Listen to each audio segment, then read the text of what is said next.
Deloitte Digital is very different from a traditional agency in that we combine we call ourselves a creative digital consultancy. What is that? That combines the industry depth of consulting that agencies typically don't have, very, very deep on the industry sector side, with creative capabilities, and then marries that with the technology capabilities that you need in today's precision marketing world to be able to deliver on performance marketing in a way that perhaps you haven't been able to do before with a traditional agency. So our differentiator is really that. It's bringing the best of consulting with creative, with technology together, and doing that in an offering that is frankly on an industry by industry basis, just very, very, very deeper, much deeper in terms of its heft. So for me, being a 25, 30-year agency creative, it was very compelling to be able to come to a place where I could not only get further upstream in the C-suite, where just more intelligent conversations about driving business results beyond communications, right? And doing that in such a way that you can sort of help the CMO to translate for the rest of the C-suite, be it the COO, the CFO, the CEO, what the impact of this much broader marketing canvas that we have now, that we heard about here this morning at the ANA, is all about. Because the language barrier doesn't really exist between the agency and the CMO. The language barrier exists between the CMO and the rest of the C-suite.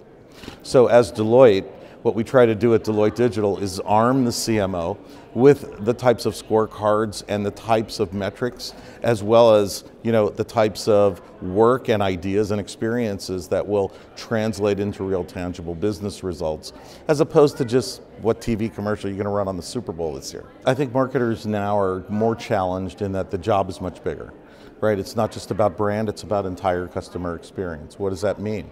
That means everything from understanding the journey of your customer at the beginning of the process, pre, during, and post funnel. And that includes things like call center, it includes e-commerce, it includes application development and user experiences. It's not just running a campaign anymore. So not only do they have to have a much broader toolkit and responsibility around the role of the CMO, but they're having to do a lot more around that. And I think that what we're hearing here at the ANA is they need partners who can help them in an expanded remit to be able to understand not only the communication side of the business where they came from, but what about great digital user experiences, be they desktop, mobile, all of the omni-channel things they're responsible for. What do I do in e-commerce? How is that different from what I did in campaigns? And then all the way through CRM, and how am I using my data to inform what I'm doing? That's a much bigger remit than just doing a campaign. On top of that, you've got consumer behavior, which has changed radically. So always on consumer and more devices means I can't just run campaign to campaign and turn on and turn off and go from on to dark. I've got to be always on. That creates the need for a lot more content, right? Can I afford to do that with all my agencies? How much of that content am I going to create internally versus how much will my agencies create? All those types of things affect the marketing organization. They affect how a CMO has to think about paid, owned, and earned.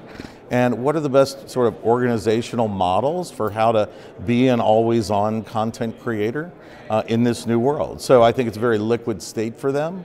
And I think that a conference like this is where they're coming to learn from other CMOs. How are they doing it in this larger remit now? I spent the first 15 years of my career writing television commercials and then eventually, creating large campaigns on the traditional side. I've spent the last 15 years squarely on the digital side. I did that because I was interested in how video storytelling and stories were going to change in an interactive world, right? Two-way conversation instead of one-way, right? So I think that in the digital realm, or as we call it now, all things video, I think that we have to think about it less as a channel-based type of storytelling and more holistically as something that is going to be everywhere, and that's going to take different lengths from short to medium to long form, which is what we're seeing. And for many of our clients, it's not a matter of what is the 30-second spot or what is the Super Bowl commercial, but largely what is our content strategy, how much of that content strategy is video, and as we think about addressable video and using real-time data to power that video, that's where the future is going to be. And the question is that going to be in a media plan on a spreadsheet, or is that going to reside in the marketing stack somewhere where the technology is going to enable us, once marketers bring programmatic internally, in-house, once they turn on the ability to really increase the marketing stack and start to razor sharp pinpoint surgically where their video messages go. I think that doesn't bode well for the future of the media agency once that capability gets built into the marketing stack.